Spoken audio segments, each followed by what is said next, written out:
सुबह का नमस्कार। आप लोगों को देखकर ऐसा लगता है कि आप लोग बहुत अच्छे हैं। ठीक है, महादेव की कृपा इसी तरह बनी रहे सावन मास के महीने में।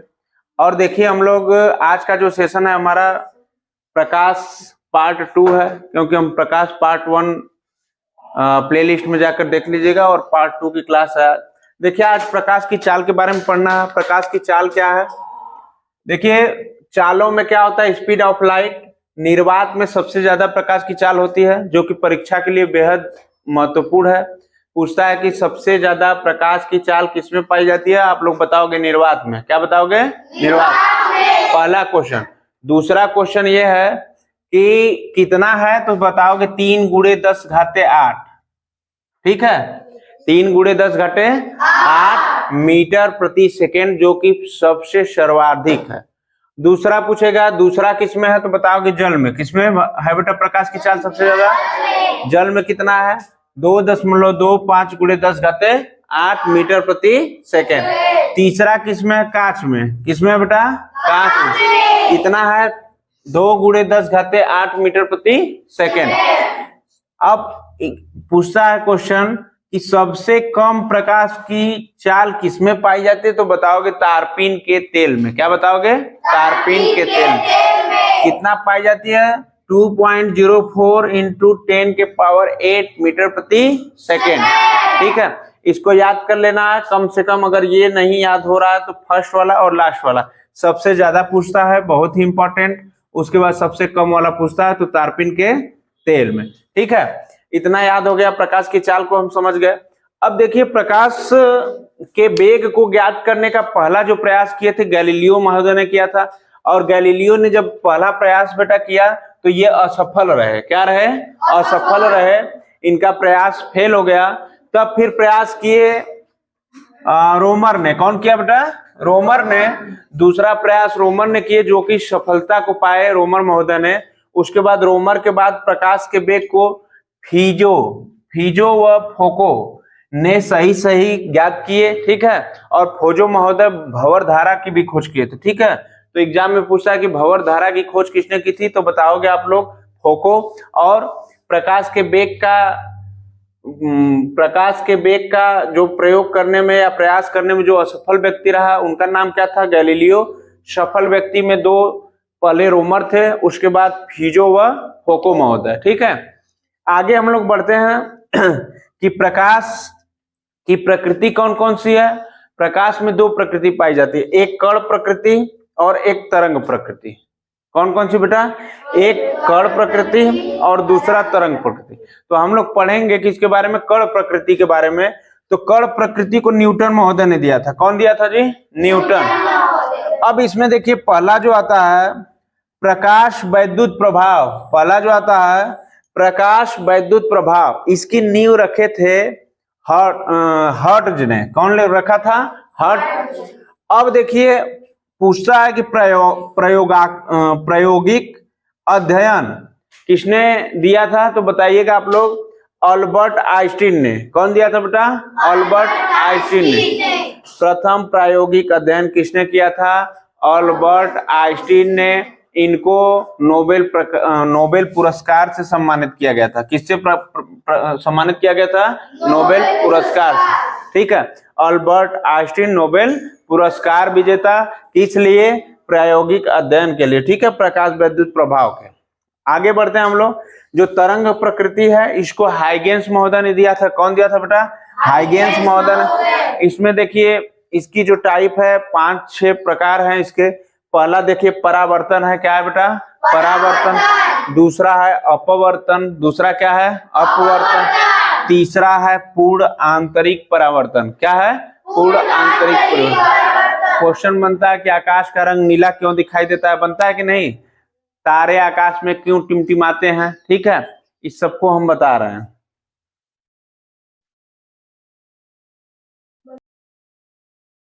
देखिए, जो तरंग प्रकृति में पूर्ण आंतरिक परिवर्तन के बाद प्रकीर्णन के बारे में पढ़ना है, स्कैटरिंग जिसको बोला जाता है, विक्षेपण के बारे में पढ़ना है, व्यतिकरण के बारे में पढ़ना है, विवर्तन के बारे में पढ़ना है और ध्रुवण के बारे में पढ़ना है। ये जो आपका 8 है, इसको हम लोग इसी तरह सीक्वेंस के आधार पे पढ़ेंगे और ये परीक्षा के लिए बहुत ही महत्वपूर्ण है। इसमें सब इम्पोर्टेंट पढ़ाया जाएगा, ठीक है। और हम लोग पढ़ते हैं परावर्तन के बारे में। किसके बारे में? परावर्तन। तो देखिए जो परावर्तन है, रिफ्लेक्शन बोलते हैं इंग्लिश में, उसको क्या बोलते हैं बेटा? रिफ्लेक्शन। रिफ्लेक्शन ऑफ लाइट पढ़ेंगे। देखिए कोई भी किरण देखिए यहाँ पे आएगी तो ये जो टकराती है, टकरा कर फिर वापस जाती है। टकरा कर कहाँ जाती है बेटा? वापस। जब यहां से चलेगी, चली हुई किरण को बोलेंगे आपतित किरण। क्या बोलेंगे? आपतित किरण। कुछ लोग देख नहीं रहे हैं, यहां थोड़ा देखिए, अभी पूछने वाले हैं। ये क्या है बेटा? आपतित किरण। क्या है? आपतित किरण। और जब ये टकरा कर यहां से टकराती है तो उसको बोलते हैं आपतन बिंदु। क्या बोलते हैं? आपतन बिंदु।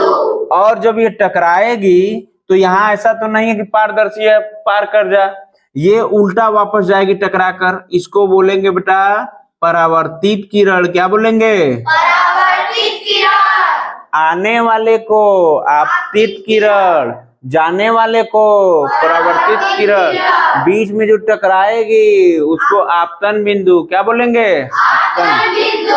और जब ये 90 अंश पर अभिलंब बनेगा, इसको क्या बोलेंगे? अभिलंब। क्या बोला जाएगा? अभिलंब। अब देखिए इसमें कोण बनेगा, दो कोण बनता है। एक पहले वाले कोण के जो इधर बन रहा है उसको बोलेंगे आपतन कोण। क्या बोलेंगे बेटा? आपतन कोण। और ये जो दूसरा कोण बन रहा है उसको बोलेंगे परावर्तन कोण। क्या बोलेंगे? परावर्तन कोण। तो ये रहा हमारा प्रकाश का परावर्तन का स्ट्रक्चर डेवलपमेंट, ठीक है।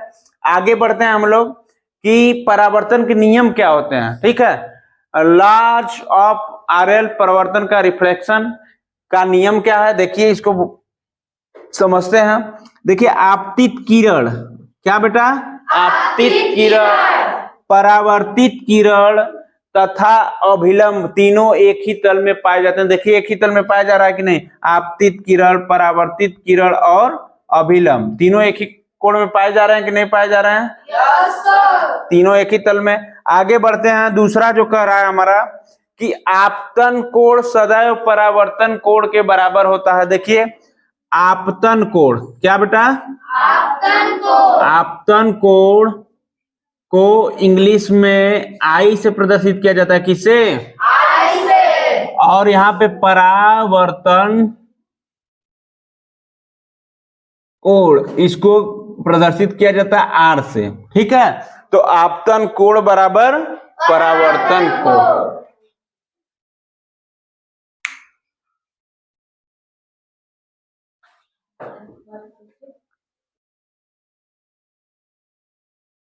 देखते हैं बेटा, वस्तुओं को देख पाना परावर्तन के कारण संभव है।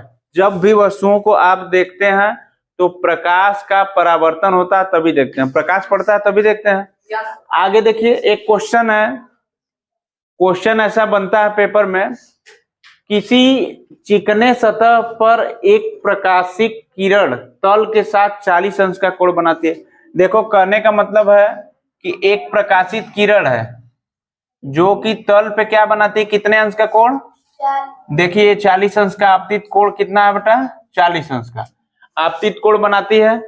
और ये टकरा कर जब परावर्तित होगी यहां से तो एक अभिलंब यहां बनेगा। बनेगा कि नहीं बनेगा?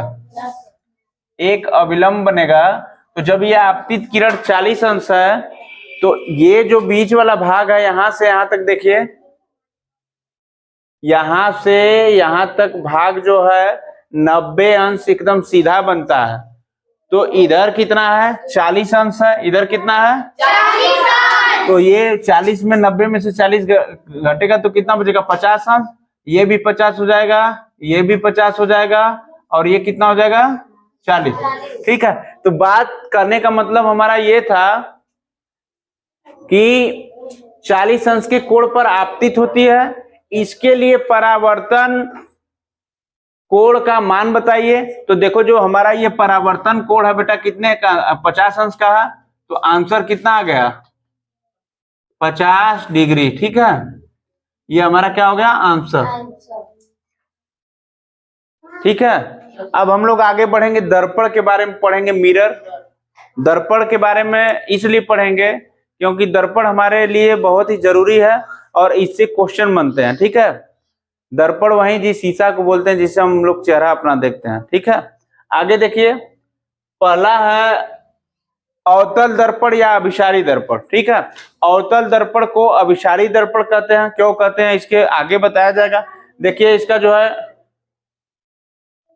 कॉनकेव मिरर और इधर है बेटा कॉन्वर्जिंग मिरर। ठीक है, अभिसारी को बोलते हैं। तो ये जो चित्र है आपका, यहां ध्यान से देखना है कि ऐसा दर्पण जिसके उभरे हुए भाग को कलई की जाती है। ये देख रहे हो, ये वाला भाग, इस वाले भाग को क्या कर दी जाती है बेटा, कलई कर दी जाती है। कलई कर दी जाती है तो ये ऊपर उठा हुआ भाग कलई कर दिए। ठीक है, अब करेंगे क्या, अर्थात परावर्तन दबे हुए भाग से हो उसे अवतल दर्पण कहते हैं। यहां देखिए, ये क्या हो रहा है, परावर्तन हो रहा है दबे हुए भाग पर, तो इसको क्या कहते हैं, परावर्तन कहते हैं। अब देखिए, बात है कि यहां से देखिए अभिसारी किसे कहेंगे, एक आपतित किरण, ये कौन सी है, आपतित किरण है, आपतित किरण। ठीक है, यहां से देखिए चल रही है, यहां से चल रही है और यहां आकर टकरा कर देखिए यहां मुड़ जा रही है। ठीक है, ये इसीलिए इसको अभिसारी दर्पण भी कहा जाता है। ठीक, अब हम लोग आगे बढ़ते हैं कि फोकस दूरी क्या है। तो फोकस दूरी ऋणात्मक में होती है। फोकस दूरी किस में होती है बेटा, ऋणात्मक। जब भी पूछेगा इसकी फोकस दूरी अवतल दर्पण की, तो बताओगे ऋणात्मक में होती है। कहां पे होती है, ऋणात्मक में। अगला, अवतल दर्पण से बना प्रतिबिंब प्रायः उल्टा, वास्तविक और वस्तु से बड़ा बनता है। इसको देखिए परीक्षा के लिए वेरी वेरी इंपॉर्टेंट, उल्टा, वास्तविक और वस्तु से बड़ा बनता है। ऑप्शन में इसी तरह दे देगा कि अवतल पर प्रतिबिंब कैसे बनता है। पहला ऑप्शन दे देगा उल्टा, वास्तविक, वस्तु से बड़ा। दूसरा ऑप्शन दे देगा सीधा, वास्तविक, वस्तु से छोटा। तीसरा ऑप्शन दे देगा एक समान, उल्टा, वस्तु से छोटा। चौथा ऑप्शन दे देगा समान, उल्टा, वस्तु से छोटा। तो ऑप्शन हमारा क्या हो जाएगा, जब याद रहेगा तब न जी, उल्टा, वास्तविक, वस्तु से बड़ा, अवतल लेंस का होता है। ठीक है, अब रेखीय आवर्धन कैसा होता है, देखिए रेखीय आवर्धन को प्रदर्शित करते हैं एम से। किससे प्रदर्शित करते हैं, एम से। तो M1 से छोटा भी हो सकता है, M1 से बराबर भी हो सकता है और M1 से बड़ा भी हो सकता है। ठीक है, thanks for watching my class, my videos.